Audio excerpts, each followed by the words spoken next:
പുറപ്പാടിൻ്റെ പുസ്തകം 8-ാം അധ്യായം. തവളകൾ വ്യാപിക്കുന്നു. കർത്താവ് മോശയോട് അരുളിച്ചെയ്തു, ഫറവോയുടെ അടുക്കൽ ചെന്ന് പറയുക, കർത്താവ് കൽപ്പിക്കുന്നു, എന്നെ ആരാധിക്കാനായി എൻ്റെ ജനത്തെ വിട്ടയക്കുക. അവരെ വിട്ടയക്കാൻ നീ വിസമ്മതിച്ചാൽ തവളകളെ അയച്ച് ഞാൻ നിന്റെ രാജ്യത്തെ പീഡിപ്പിക്കും. നദിയിൽ തവളകൾ പെരുകും. നിന്റെ മന്ദിരത്തിലും ശയനമുറിയിലും കിടക്കയിലും നിന്റെ സേവകരുടെയും ജനങ്ങളുടെയും ഭവനങ്ങളിലും അടുപ്പുകളിലും മാവ് കുഴയ്ക്കുന്ന പാത്രങ്ങളിലും അവ കയറിപ്പറ്റും. നിന്റെയും ജനത്തിൻ്റെയും സേവകരുടെയും മേൽ അവ പറന്നു കയറും. കർത്താവ് മോശയോട് കൽപ്പിച്ചു, അഹരോനോട് പറയുക, നിന്റെ വടി കയ്യിലെടുത്ത് നദികളുടെയും തോടുകളുടെയും കുളങ്ങളുടെയും മേൽ നീട്ടി ഈജിപ്ത് മുഴുവൻ തവളകളെ കൊണ്ട് നിറയ്ക്കുക. അഹരോൻ ഈജിപ്തിലെ ജലാശയങ്ങളുടെ മേൽ കൈനീട്ടി തവളകളെ കൊണ്ട് ഈജിപ്ത് പ്രദേശം മുഴുവൻ നിറഞ്ഞു. മന്ത്രവാദികളും തങ്ങളുടെ മാന്ത്രിക വിദ്യയാൽ ഈജിപ്തിലേക്ക് തവളകളെ വരുത്തി.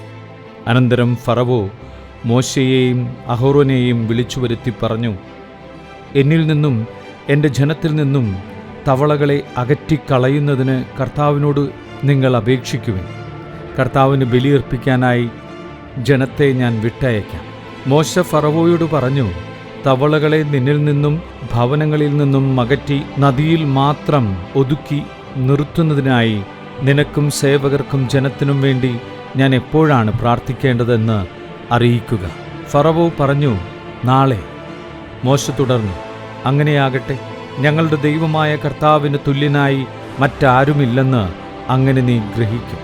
തവളകൾ നിന്നിൽ നിന്നും വീടുകളിൽ നിന്നും സേവകരിൽ നിന്നും ജനത്തിൽ നിന്നും അകന്ന് നദിയിൽ മാത്രം ഒതുങ്ങി നിൽക്കും. മോശയും അഹരോനും ഫറവോയുടെ അടുത്തു നിന്നുപോയി. തവളകളെക്കുറിച്ച് താൻ ഫറവോയോട് പറഞ്ഞതുപോലെ മോശ കർത്താവിനോട് അപേക്ഷിച്ചു.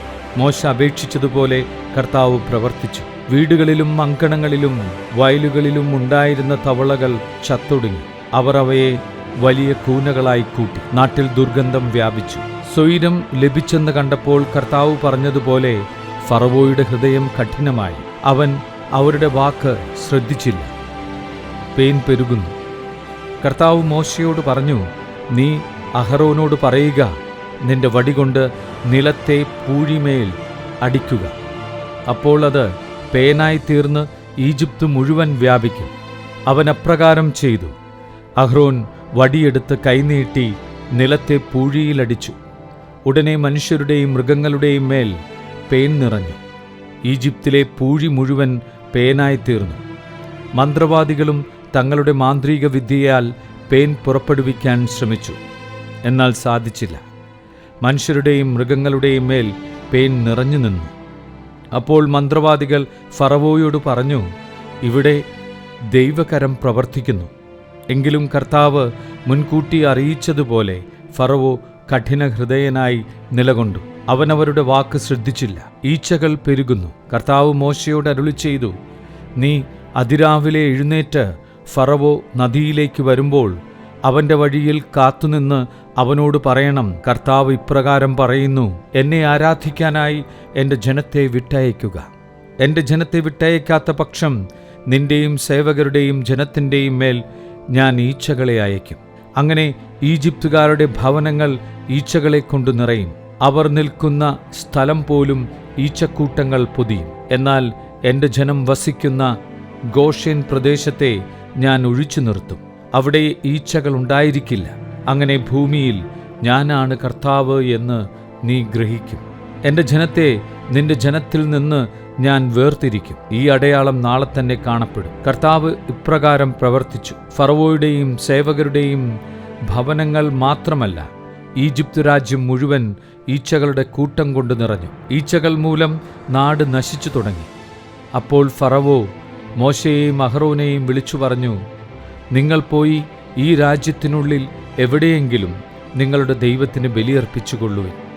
മോശ പറഞ്ഞു, അങ്ങനെ ചെയ്യുന്നത് ശരിയല്ല. കാരണം ഈജിപ്തുകാർക്ക് അരോചകമായ വസ്തുക്കളാണ് ഞങ്ങളുടെ ദൈവമായ കർത്താവിന് ഞങ്ങൾ ബലിയർപ്പിക്കുന്നത്. ഞങ്ങൾക്ക് അരോചകമായ വസ്തുക്കൾ അവർ കാണുകെ ബലിയർപ്പിക്കുകയാണെങ്കിൽ അവർ ഞങ്ങളെ കല്ലെറിയുകയില്ലേ? കർത്താവിൻ്റെ കൽപ്പന അനുസരിച്ച് ഞങ്ങൾ 3 ദിവസത്തെ യാത്ര ചെയ്ത് മരുഭൂമിയിൽ വെച്ച് ഞങ്ങളുടെ ദൈവമായ കർത്താവിന് ബലിയർപ്പിക്കട്ടെ.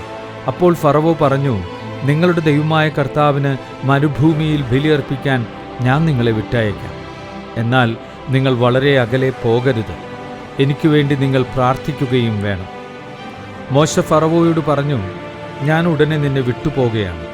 ഫറവോയിൽ നിന്നും സേവകരിൽ നിന്നും ജനത്തിൽ നിന്നും ഈച്ചകൾ നാളെ തന്നെ അകന്നു പോകണമെന്ന് ഞാൻ കർത്താവിനോട് പ്രാർത്ഥിക്കും. കർത്താവിന് ബലിയർപ്പിക്കാൻ വേണ്ടി ജനങ്ങളെ വിട്ടയക്കാതെ വീണ്ടും വഞ്ചനാപരമായി പെരുമാറാതിരുന്നാൽ മതി. മോശ ഫറവോയുടെ അടുക്കൽ നിന്ന് പോയി കർത്താവിനോട് പ്രാർത്ഥിച്ചു.